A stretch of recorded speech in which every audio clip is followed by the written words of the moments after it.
सबसे पहले आप समझिए कि शंट क्या है। शंट एक तार होता है। किस तरह का तार है? अल्प प्रतिरोध का तार है।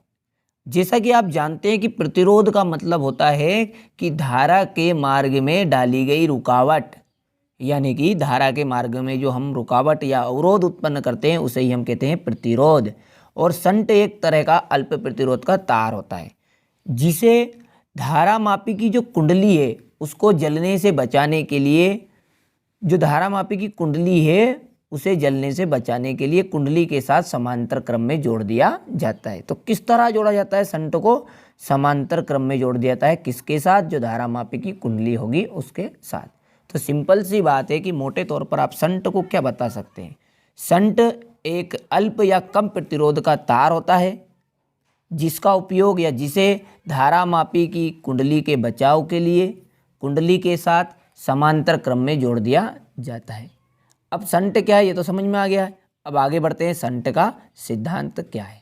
सिद्धांत के अंतर्गत मान लीजिए कि जो आपकी धारा मापी है उसकी जो कुंडली है उसका प्रतिरोध G है। आप इसे इस तरह से भी बता सकते हैं कि ये आपका कोई धारा मापी है G अंदर लिखकर, और इसके साथ इसका जो प्रतिरोध है वहाँ भी क्या है? G है। इस तरह से भी आप दर्शा सकते हैं, या फिर आप सिंपल भाषा में इसे इस तरह से दर्शा दीजिएगा। तो मान लिया कि माना कि जो हमारी धारा मापी है उसकी जो कुंडली है उसका प्रतिरोध G है। अब इसके साथ शंट जोड़ना है तो शंट किस तरह से जुड़ा रहेगा? समांतर क्रम में।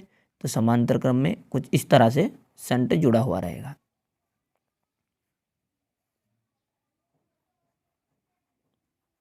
और ये शंट का जो तार जोड़ दिया हमने, और इसका जो प्रतिरोध है वहाँ कितना है? एस है। तो शंट का प्रतिरोध क्या हो गया है? एस। अब जैसा कि आप देख रहे हैं कि यहाँ पर ये आई है मुख्य धारा। आई क्या है? मुख्य धारा है। अब जो मुख्य धारा है वहाँ जब समांतर क्रम में कोई भी जुड़े हुए यंत्र रहेंगे उनमें जब धारा का गमन होता है तो वहाँ एक समान प्रवाहित नहीं होती है, यानी कि ये जो धारा है दो भागों में विभाजित हो जाएगी। एक धारा मापी की कुंडली की तरफ जाएगी और शंट की तरफ जाएगी। तो जो धारा मापी की तरफ जाएगा तो उसमें जो मुख्य धारा है, ये है मुख्य धारा, इस मुख्य धारा का IG भाग जाएगा, और इसमें शंट में आपका जाएगा IS भाग। तो आप इसे लिखेंगे किस तरह कि माना कि धारा मापी की जो कुंडली है उसका प्रतिरोध G है, इसमें से मुख्य धारा I का IG भाग प्रवाहित होता है। क्या बोला? समझिए गौर से कि माना कि धारा मापी की जो कुंडली है उसका प्रतिरोध G है जिसमें से मुख्य धारा का IG भाग प्रवाहित हो रहा है, और शंट का प्रतिरोध S है तथा इसमें से मुख्य धारा का IS भाग प्रवाहित होता है। ठीक है, इतना समझ में आ गया। अब इसको माना के को हमें लिखना भी पड़ेगा।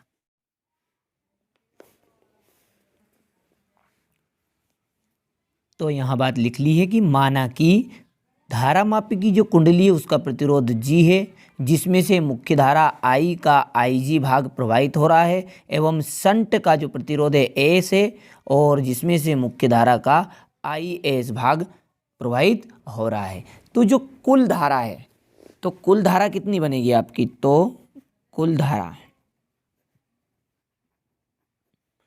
धारा आपकी कितनी बनेगी? I इक्वल, ये I जो है वहाँ I आपकी दो भागों में बट गई, एक तो IG में और एक IS में, यानी कि दोनों को जोड़ेंगे तो टोटल आ जाएगी, और ये धारा इस तरह से होती हुई फिर यहाँ से गमन आगे बढ़ करती है। तो ये दो हिस्सों में टूट गई, IG प्लस IS। ये समीकरण नंबर आप 1 बना दीजिए। अब यहाँ तक तो आपको समझ में आ गया है कि जो मुख्य धारा है I यहाँ दो हिस्सों में टूट गई, जो कुल धारा है I वहाँ दो बराबर भागों में टूट गई, IG और IS। तो ये समीकरण नंबर 1 हो गया। और हम जानते हैं कि कोई भी जो चालक है उसमें धारा प्रवाहित की जाती है तो उसके सिरों पर विभवांतर उत्पन्न होता है। फिर सुनिए कि कोई भी जो चालक है उस चालक में जब विद्युत धारा का प्रवाह किया जाता है गमन किया जाता है तो उसके सिरों पर विभवांतर उत्पन्न होता है। तो यानी कि ये जो धारा मापी की जो कुंडली है इसके सिरों पर भी विभवांतर उत्पन्न होगा और ये संट है इसके सिरों पर भी विभवांतर उत्पन्न होगा, क्योंकि इसमें भी धारा का प्रवाह हो रहा है और इसमें भी हो रहा है। तो जो विभवांतर वह विभवांतर हम किस तरह निकालेंगे? तो जो धारा मापी की जो कुंडली का विभवांतर है और संट के सिरों पर जो उत्पन्न विभवांतर है वह विभवांतर हम ओम के नियम से निकालेंगे। अब ओम का नियम क्या है? देखिए शॉर्टकट तरीका है ओम के नियम का, वीर। आप एक ही बात याद रखिएगा, वीर है नहीं, ट्रिक समझ लीजिए आप इसे ओम के नियम की कि वीर। वी क्या है? विभवांतर है, आई उसमें बहने वाली धारा रहेगी किसी भी चालक में और आर रहेगा उसका प्रतिरोध। ध्यान से समझिए, वी हो गया विभवांतर, आई उसमें प्रवाहित धारा और आर है उसका प्रतिरोध। तो जब हम धारा मापी के लिए के सिरों पर जो उत्पन्न विभवांतर निकालेंगे वहां पर धारा क्या है? आई नहीं है, आई की जगह पर है आई जी, और आर का मतलब है प्रतिरोध, और धारा मापी की जो कुंडली है उसका प्रतिरोध ये लग रहा जी। तो ये आई जी और आर आ जाएगा, यानी आई की जगह पर आ जाएगा आई जी और आर की जगह पर आ जाएगा कैपिटल जी। क्लियर है? ये किसके लिए रहेगा? जो आपकी धारा मापी है उसकी जो कुंडली है उसके सिरों पर उत्पन्न विभवांतर, या डायरेक्ट भी बोल सकते हैं आपकी धारा मापी के सिरों पर उत्पन्न विभवांतर बनेगा आपका आई जी जी। चलिए यहाँ तक ठीक है। अब संट के सिरों पर उत्पन्न विभवांतर किस तरह बनेगा? ये भी ओम के नियम से बनेगा, पर आई की जगह पर यहाँ पर क्या है? आई एस है, क्योंकि इसमें आई एस धारा जो मुख्य धारा आई है उसका आई एस भाग प्रवाहित हो रहा है। अब इसका जो प्रतिरोध है वहाँ है एस, तो इसका जो मान बनेगा वहाँ बन जाएगा आई एस और कैपिटल एस। ठीक है, तो इसको लिख लेते हैं। चलिए यहाँ तक मैंने लिख लिया है कि ओम के नियम से क्या लिखा हमने कि धारा मापी की जो सिरों पर उत्पन्न विभवांतर है वह बन गया आपका, धारा बन गई इसमें आई जी और प्रतिरोध रह गया कैपिटल जी, और संट के सिरों पर उत्पन्न विभवांतर आई एस और कैपिटल एस, यानी कि उसका प्रतिरोध क्या है? कैपिटल एस है। ध्यान से समझिए अब आगे। चूंकि हमने देखा है इसमें चित्र में कि जो आपका धारा मापी है और जो संट है उसे किस तरह जोड़ा गया है? समांतर क्रम में जोड़ा गया है।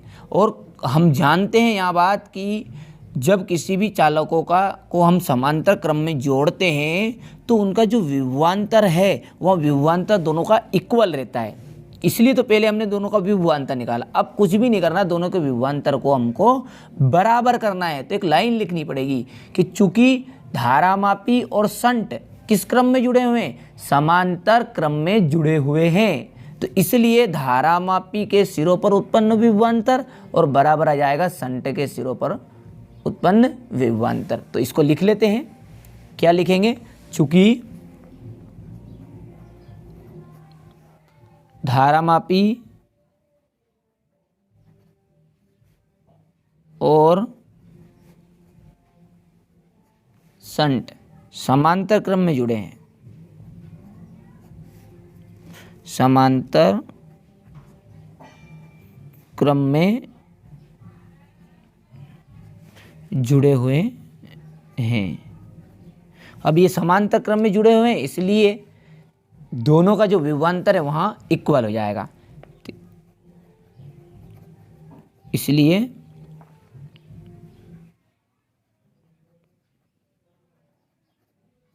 धारा मापी के सिरों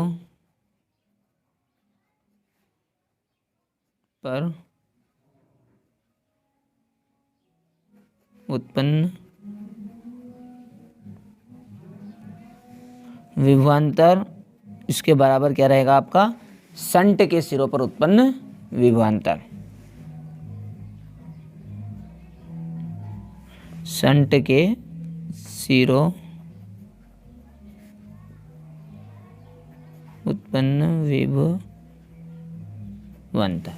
चलिए अब धारा मापी के सिरों पर उत्पन्न विभवांतर क्या है? ये रहा तुम्हारे सामने आई जी जी इक्वल संट के सिरों पर उत्पन्न विभवांतर क्या है? I S S.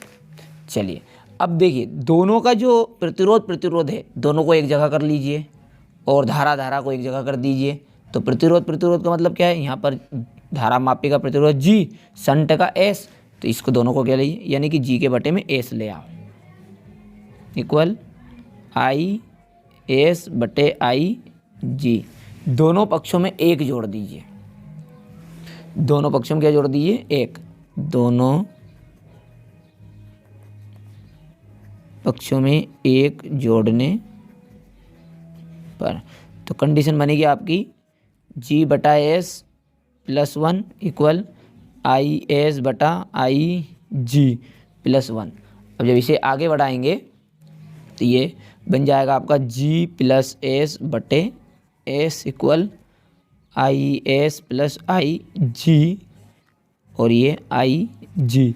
और आपको पता है कि I S plus I G, I S plus I G, ये आपका समीकरण नंबर देखिए, आई एस प्लस आई जी, भले सीधा ऊपर नीचे आगे पीछे हो सकता है, देखिए तो आई एस आगे आ जाएगा आई जी, तो आई इसकी जगह पर क्या है, कुल धारा है, तो यहाँ पर क्या लिखा जाएगा आपका आई, समीकरण नंबर 1 से। तो आई एस प्लस आई जी की जगह पर क्या लिख दीजिए, आई लिख दीजिए। तो लिखिए I G S plus S equal, इसकी जगह पर आ गया है कुल धारा यानी आई, और यहाँ पर आ गया आई जी। और ये बात कहाँ से लिखी हमने, समीकरण नंबर 1 से, I S plus I G equal I, समीकरण नंबर। अभी तक हमने क्या क्या समझा है जस्ट 2 मिनट में रिवाइज कर लेते हैं, बस उसके बाद में 2 या 3 लाइन का आपका सिद्धांत रहा है और कंप्लीट हो जाएगा। देखिए हमने सर्वप्रथम देखा कि जो धारा मापी की कुंडली है उसका प्रतिरोध जी है, और जिसमें से मुख्य धारा आई का आई जी भाग प्रवाहित हो रहा है, तथा शंट का जो प्रतिरोध है वहाँ है एस, जिसमें से मुख्य धारा आई का आई एस भाग प्रवाहित हो रहा है। तो जब इस तरह से हमने शंट को समांतर क्रम में जोड़ा तो जो कुल धारा हमारी आई है यहाँ 2 भागों में टूट गई, विभाजित हो गई, यानी कि आई जो है 2 भागों में विभाजित हो गई है, तो आई एस प्लस आई जी। तो यही हमने समीकरण नंबर 1 बना दिया। फिर आगे देखा हमने कि कोई भी जो चालक है उस चालक के सिरों पर विभवांतर उत्पन्न होता है। कब उत्पन्न होता है विभवांतर, जब उसमें धारा प्रवाहित की जाती। तो हमने यहाँ धारा प्रवाहित की है आई, तो इसके सिरों पर विभवांतर उत्पन्न हुआ, किनके, एक तो धारा मापी की जो कुंडली उसके सिरों पर और शंट के सिरों पर। उसका विभवांतर ज्ञात करने के लिए हमने ओम का नियम का सहारा लिया। वीर आई इसमें बहने वाली धारा हो गई, आर हो गया प्रतिरोध, तो ये धारा है धारा मापी की आई जी, और आर की जगह पर प्रतिरोध उसका है जी, तो ये बन गया आपका आई जी जी, और शंट के लिए बन गया आपका आई एस एस। तो इस तरह हमने यहाँ तक निकल गए।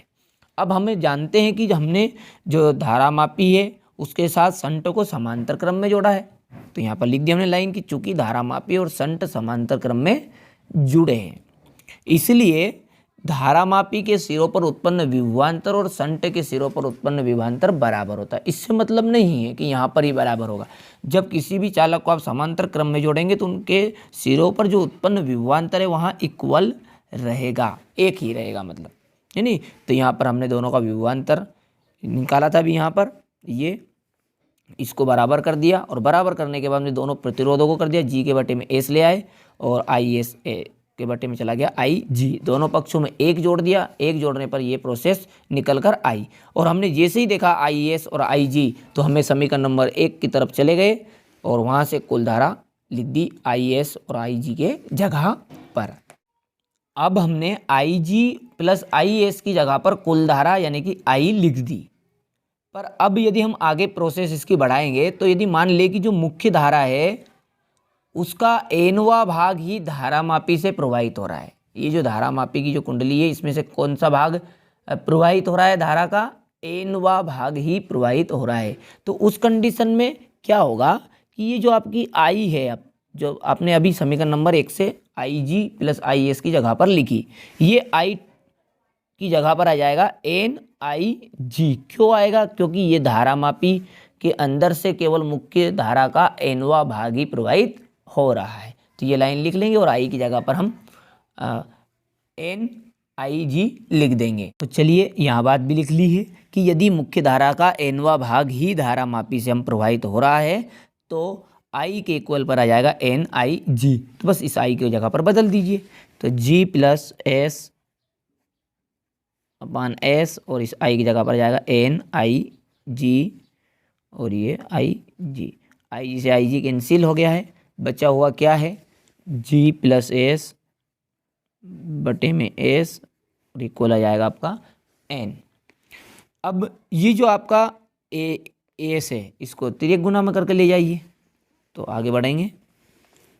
जी प्लस एस इक्वल आएगा आपका एन एस, और इस एस को उधर लेके चले गए तो क्या बना, G equal N S minus S. अब दोनों में से क्या कॉमन आ जाएगा, एस कॉमन आ जाएगा, तो जी इक्वल क्या आया भैया, एस, और ब्रैकेट के अंदर क्या है, एन माइनस, और यहाँ से एस कॉमन निकल गया तो 1 बच गया। अब चूंकि हमें संट का सिद्धांत ज्ञात करना है इसलिए एस अकेला चाहिए, इसलिए तो हमने दोनों को करके इक्वल करके पहले कॉमन निकाला है।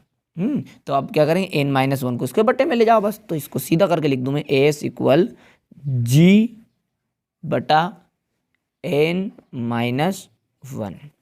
तो यही क्या है आपका संट का सिद्धांत है, बहुत ही सिंपल है। देखिए अभी हमने ज़्यादा कुछ नहीं किया इसमें, हमने क्या बोला है कि मुख्य धारा का एनवा भाग ही धारामापी से प्रवाहित किया, यानी कि हो रहा है, तो इस आई की जगह पर आ गया एन आई जी, और ये प्रोसेस वैसे की वैसी रही, और आई जी से आई जी कैंसिल हो गया है, तो बच्चा क्या है एन इक्वल, तो एन के पास चला गया एस, अब एस को उधर लेके चले गए, एस कॉमन निकाल दिया, और अकेले एस का मान चाहिए इसलिए निकल कर ये बात बाहर आ गई। और यही क्या है संट का सिद्धांत है। तो आप इसे परिभाषित किस तरह से कर सकते हैं संट के सिद्धांतों को, ये संट का सिद्धांत किस वजह से आया, जब हमने मुख्य धारा का एनवा भाग ही धारामापी से प्रवाहित किया। क्योंकि संट सिद्धांत हम बोलेंगे, हम ध्यान से सुनिए, क्या कब आया यह संट का सिद्धांत का जो सूत्र है फॉर्मूला, कि जब हमने मुख्य धारा का एनवा भाग ही धारामापी से प्रवाहित किया। तो हम बोलेंगे कि यदि मुख्य धारा का एनवा भाग धारामापी से प्रवाहित करना चाहते हैं, यदि हम मुख्य धारा का एनवा भाग ही धारामापी से प्रवाहित करना चाहते हैं, तो संट का प्रतिरोध धारामापी के प्रतिरोध का n-1 वा भाग होना चाहिए। फिर से सुनिए, यदि हम मुख्य धारा का एनवा भाग ही धारामापी से प्रवाहित करना चाहते हैं, तो संट का प्रतिरोध, किसका प्रतिरोध, संट का प्रतिरोध धारामापी के प्रतिरोध का n-1 वा भाग होना चाहिए।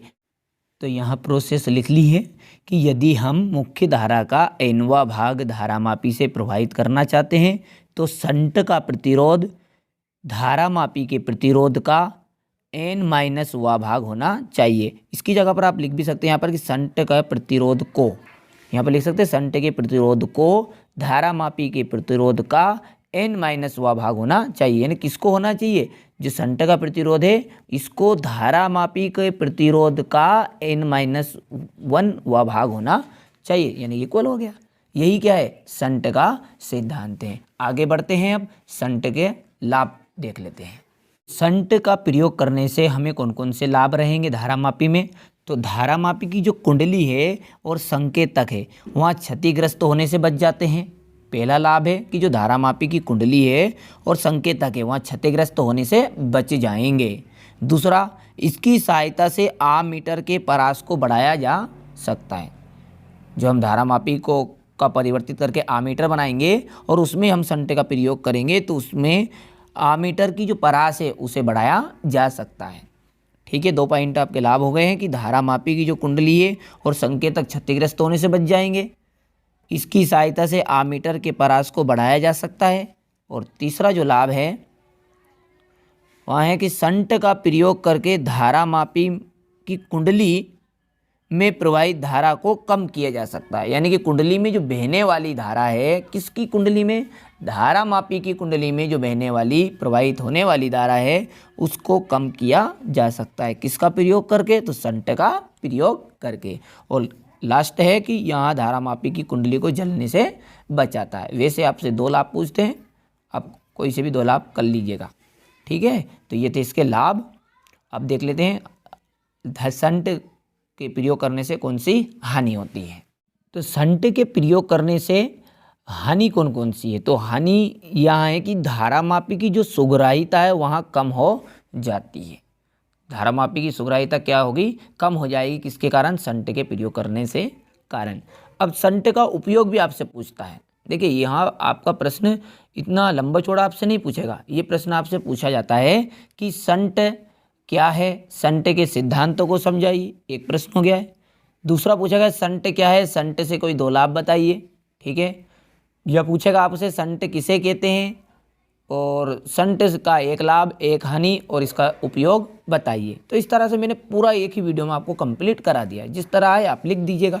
उपयोग क्या है, संट का उपयोग हम धारामापी को आमीटर बनाया जाता है, यानी संट का प्रयोग करके हम क्या करते हैं, धारामापी को आमीटर बनाते हैं तथा उसकी परास को कम या ज़्यादा किया जा सकता है। यानी उसकी जो रेंज रहेगी आमीटर की, उसकी रेंज को भी हम संट का तार यानी कि जो कम अल्प प्रतिरोध का जो तार है जिसको हमने संट नाम दिया, उस संट का प्रयोग करके उसकी परास यानी रेंज को कम ज़्यादा किया जा सकता है। तो इस तरह आज मैंने आपको संट क्या है, संट का सिद्धांत, लाभ और संट से हानि और साथ ही साथ संट के उपयोग को समझाया है। अब आप इन सब का स्क्रीनशॉट लीजिए। सबसे पहले संट की परिभाषा का स्क्रीनशॉट लीजिए।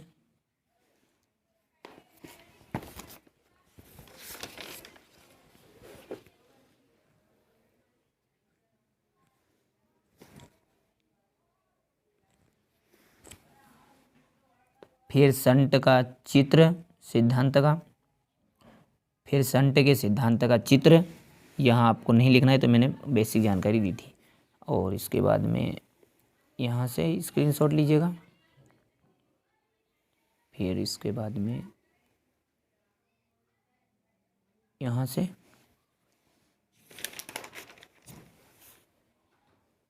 फिर उसके बाद में प्रोसेस आ गई, यहाँ से इस तरह से बढ़ाई थी हमने। फिर इसके बाद में ये और अंतिम स्क्रीनशॉट यहाँ से लीजिए। इसके बाद में यहाँ से स्क्रीनशॉट लीजिए। इस तरह सिद्धांत खत्म हो चुका है आपका। अब देखते हैं लाभ।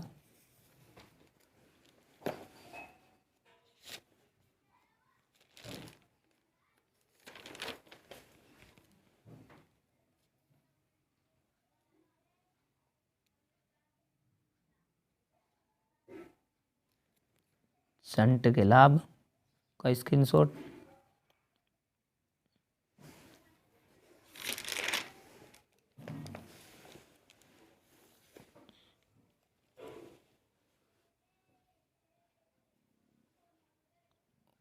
और ये और अंतिम संट से हानि और संट का उपयोग। तो मिलते हैं अगले वीडियो में किसी और नए महत्वपूर्ण इम्पोर्टेंट प्रश्न के साथ। आशा करता हूँ यह वीडियो आपको ज़रूर पसंद आया होगा।